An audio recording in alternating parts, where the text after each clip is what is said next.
Tapi kan duitnya itu tidak sedikit Ustadz. Duitnya itu dari mana dananya? Aduh, kalau segitu mah sebenarnya di industrinya Pak Haritanu misalnya, itu setitik debu aja. Tapi kan untuk Ustadz Yusuf Mansur yang tidak pernah membeli saham pada tahun 2018 pernah ya Ustadz ya, tapi sudah dilepas. Nah artinya bisa membeli dengan uang sebanyak itu, dananya dari mana? Itu mah saya bilang bahwa omongan kita, pikiran kita itu jangan sampai kemudian jadi uang minded. Ya, jangan sampai kemudian segala-galanya harus dengan uang. Saya kan bisa jadi motor, saya bisa jadi imam, saya bisa menjadi leader. Yang wangi memang saya. Jadi di endorse gitu, ada yang naruh-naruh duit. Oh iya, gue udah bilang jangan ngaji sama Yusuf Mansur. Jadi kekayaan bapak itu akhirnya sumbernya dari apa? Dari bisnisnya itu dari mana? Iya, bisnis asli. Kita ada bisnis food, ada beverage, ada hotel, ada travel. Sumbernya dari mana dulu duitnya? Ya sumber halal lah. Misalkan halangnya dari mana? Ya kayak Wirda, putri saya. Dia jualan kosmetik. Nah, anak sekecil aja transaksinya udah lumayan. Hasilnya dari situ ada. Yang paling ditakutkan oleh Yusuf Mansur adalah ketika Yusuf Mansur itu harus melaporkan ya seluruh harta kekayaannya. Dan Yusuf Mansur paling takut lagi kalau mereka harta kekayaannya itu diperoleh dari mana. Saya berkeyakinan Yusuf Mansur gak akan berani menunjukkan seluruh harta kekayaannya, baik punya Yusuf Mansur maupun milik keluarganya. Dan ditambah lagi yang paling tidak berani kalau Yusuf Mansur harus menunjukkan harta kekayaannya itu diperoleh dari mana. Begitu.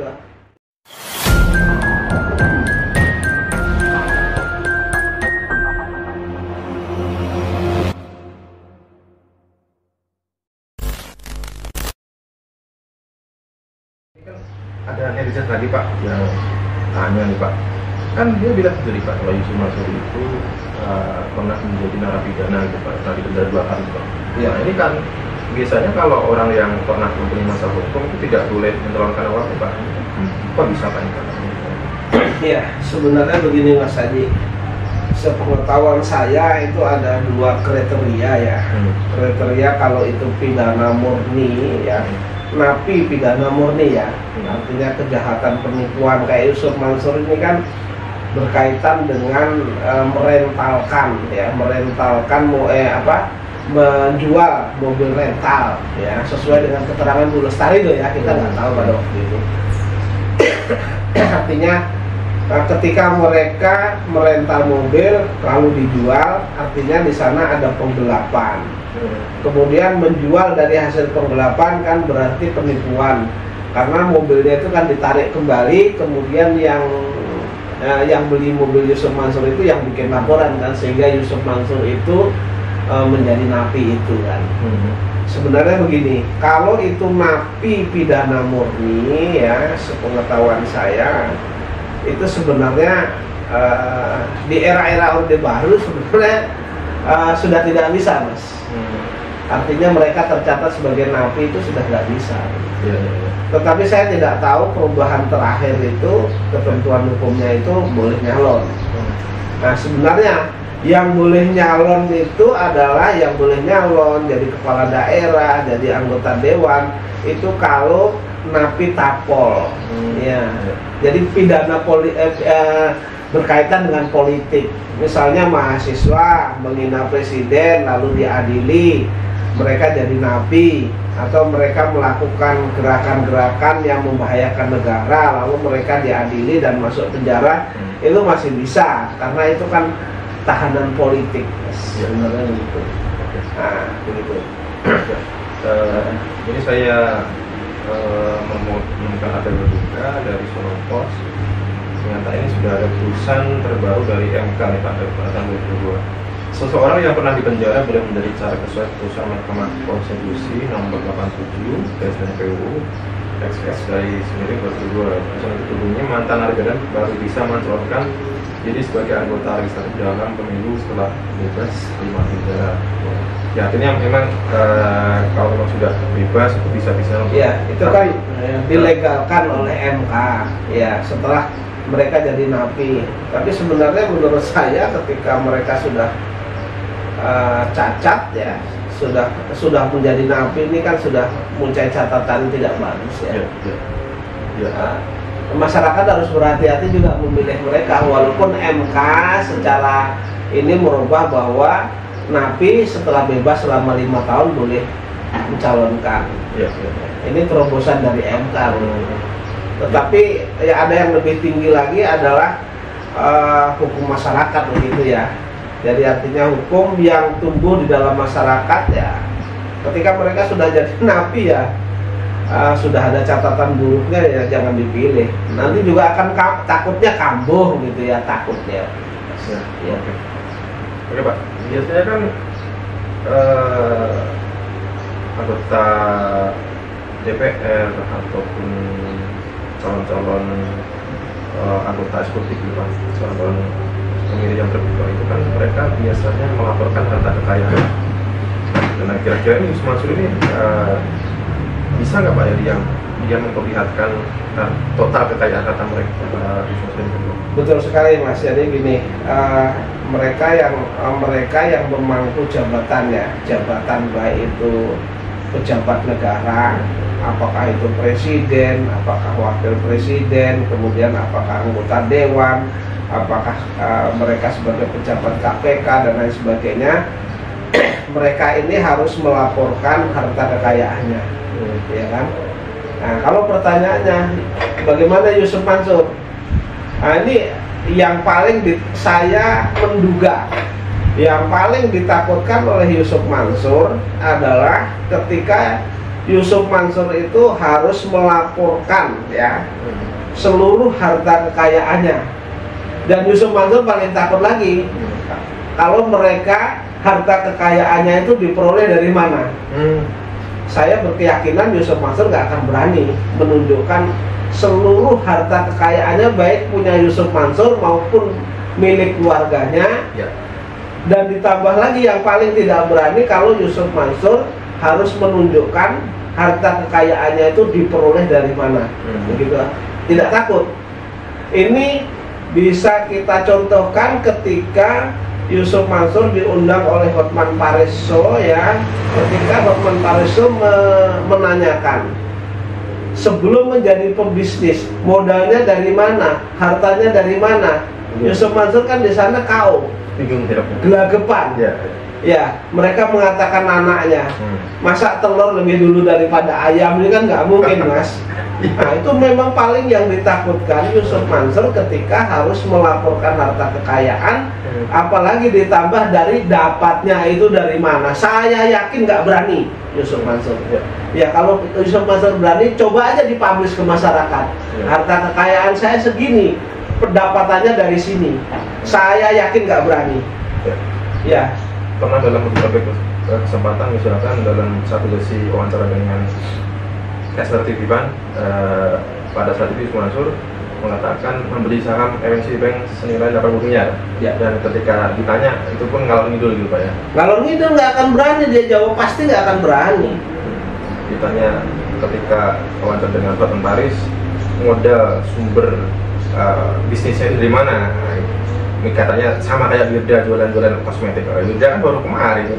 Iya, makanya saya katakan masa telur lebih duluan daripada ayam kan nggak mungkin.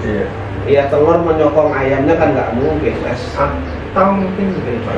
Nah, misalnya pada putusan pengadilan negeri Jakarta Selatan kan, Yusuf Mansur ini kan diwajibkan membayar Pak Zaini senilai 1 M lebih Pak ya. Iya. Nah, atau mungkin sita jaminan di Pak Zaini Pak. Atau mungkin begini Pak. Yusuf Mansur sendiri takut jika harta kekayaan dilaporkan, nah, ini berpotensi akan menjadi sasaran dari jurusita, misalkan dari jurusita soal kaitan gitu Pak. Ya memang mereka selalu menyembunyikan harta kekayaannya selalu disembunyikan, ya kan? Artinya bagaimana harta kekayaan ini tidak terdeteksi oleh orang lain. Nah, ketika tidak terdeteksi kan akan lebih kesulitan orang melakukan sita jaminan. Nah itulah sikap-sikap Yusuf Mansur yang maka saya katakan tadi Yusuf Mansur tidak akan berani mempublish harta kekayaannya berapa, bentuknya apa, ya kan, baik bergerak maupun tetap, kemudian sumbernya dari mana. Karena kalau Yusuf Mansur mengatakan bahwa hartanya ABC, tentu mereka dapatnya dari mana? Itu yang nggak bisa dipertanggungjawabkan sama Yusuf Mansur. Dan saya yakin nggak bisa dipertanggungjawabkan. Kalau berani Yusuf Mansur, buka aja Yusuf Mansur kalau berani, publish hartamu, kemudian tunjukkan sumber sumber pendapatannya dari mana, tunjukkan sama publik ini. Nggak akan berani ini, Mas. Ya, itulah yang harus dipertanyakan ya, karena dia sendiri mengaku pada tahun 2008, 2007 atau mungkin dari tahun 2000-an gitu ya, itu katanya kan rumahnya kan masih tanah belum kami, tiba-tiba menjadi kaya raya sampai seperti saat ini Pak ya. Oke Pak Jenny, dulu kan juga sempat di Mansur itu desas-desus mengenai ini menjual rumahnya Pak. Nah sampai sekarang juga nggak terdengar lagi Pak ya? Tidak terdengar lagi. Jadi maksud saya, Yusuf Mansur mengatakan punya saham di mana, punya beberapa perusahaan yang akan IPO, punya proyek triliunan gitu ya. Itu sebenarnya memang Yusuf Mansur benar-benar mempunyai yang sebanyak itu, atau mungkin hanya flexing, hanya omong kosong juga? Bisa saja hanya flexing. Tapi kalau mereka ngomongnya benar, buktikan kepada publik, ya kan? Berapa misalnya saya punya saham di ini sekian, kemudian saya punya emas 50 ton misalnya gitu kan. Saya punya pabrik di sana misalnya batu bara sekian, punya ini di sini. Lalu yang terakhir pendapatan saya dapatkan dari pendapatan ini. Buktikan kalau Yusuf Mansur berani. Nggak mungkin berani. Ya. Apalagi kan yang menjadi misteri juga, ini Yusuf Mansur dari dulu banyak menggalang investasi dari masyarakat ya. Jadi banyak pinjaman tengah tanah, usaha, pahit tren, dan berbara kita tiba. Ini yang harus kita ini duitnya kemana? Ya, yang kaya kan hanya Yusuf Mansur, yang lainnya melongo aja itu. Ngajak masyarakat. Jangankan keuntungan, modalnya aja nggak pulang. Seperti batu bara. Ya. Berapa orang yang jadi sengsara sampai dengan sekarang nggak bisa bayar, lalu mereka jual rumah karena mau disita bank, lalu mereka beli rumah kecil. Terus kemudian masih banyak cerita-cerita macam-macam lah nih di JBN ini. Dengan adanya ulah Yusuf Mansur masuk masjid Darussalam Kota Wisata, makanya saya wanti-wanti jangan sampailah ada masjid atau jamaah yang undang Yusuf Mansur, nanti kejadiannya kayak di masjid Darussalam Kota Wisata. Ya, baik. Iya. Oke, terima kasih Pak Jenny. Ya, itu tadi Pak ya. Ya itu tadi saya tegaskan Mas, kalau Yusuf Mansur itu gentle, kekayaan Yusuf Mansur itu diperoleh secara baik, secara syar'i, publik itu kekayaanmu kepada masyarakat, lalu yang terakhir tunjukkan kamu dapatnya dari mana, sumbernya dari mana. Nggak akan berani Yusuf Mansur. Ya, tunggu saja ya kalian semua. Ya. Ini terbuka loh ya, terbuka melalui video yang saya katakan tadi. Tunjukkan berapa semua harta kekayaanmu, tunjukkan dari mana kamu dapatnya, Yusuf Mansur dapatnya. Ya. Ini tantangan Pak Jenny gitu ya? Ya, tantangan Pak. Ya, supaya ya masyarakat juga bisa menilai juga ya, karena kan mungkin banyak masyarakat yang menghujat netizen menghujatnya kan karena mereka bertanya-tanya. Kalau di saat ceramah ya di berbagai video kan kita lihat semua itu banyak menggalang dana sedekah ya, dapat cincin, uang, ya, mobil dan segala macam. Nah ini kan masyarakat bertanya sebenarnya ini digunakan untuk apa ya? Karena kan Yusuf Mansur terlihat ya kaya-kaya sampai saat ini ya. Nah, ini kan mereka bertanya sumbernya dari mana. Nah ini di tahun-tahun Pak Ade ini tunjukkan ya dari mana sumber kekayaan tersebut. Oke, terima kasih Pak Jenny. Nanti kita sambung dengan Pak ya. Nanti Pak. Terima kasih atas jamuan tehnya Pak. Kita sambung dengan waktu. Oke teman-teman, terima kasih, kita ketemu di video berikutnya. Saya Aji dan Pak Jenny dari Kota Wisata Cibubur mengucapkan assalamualaikum warahmatullahi wabarakatuh. Tapi kan duitnya itu tidak sedikit Ustadz. Duitnya itu dari mana dananya? Aduh, kalau segitu mah sebenarnya di industrinya Pak Haritanu misalnya, itu setitik debu aja. kan. Tapi kan untuk Ustadz Yusuf Mansur yang tidak pernah membeli saham pada tahun 2018 pernah ya Ustadz ya, tapi sudah dilepas. Nah artinya bisa membeli dengan uang sebanyak itu, dananya dari mana? Cuma saya bilang bahwa omongan kita, pikiran kita itu jangan sampai kemudian jadi uang minded.